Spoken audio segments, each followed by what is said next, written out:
Okay, so again, no hate, but this is where my thinking tends to diverge with people who do power scaling. Because like you said, if someone is shown that they can destroy a star, then they can destroy a star.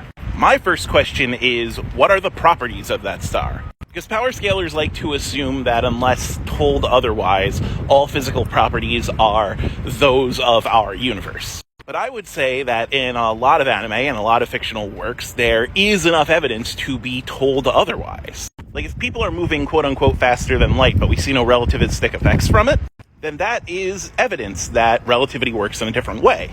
Maybe the speed of causality is higher. Maybe the fundamental bonds of gravity or the strong nuclear force are different. Like what I'm trying to say is if you think about a fictional universe in a scientific way, you can come up with basic models that would allow that fictional universe to work.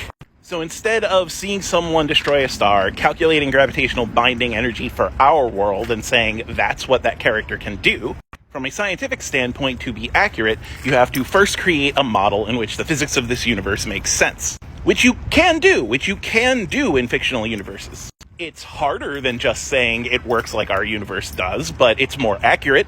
So if a character destroys a star, and destroying a star doesn't work that way in our universe, you have to say, what is the mathematical model that allows the star to be destroyed in that way?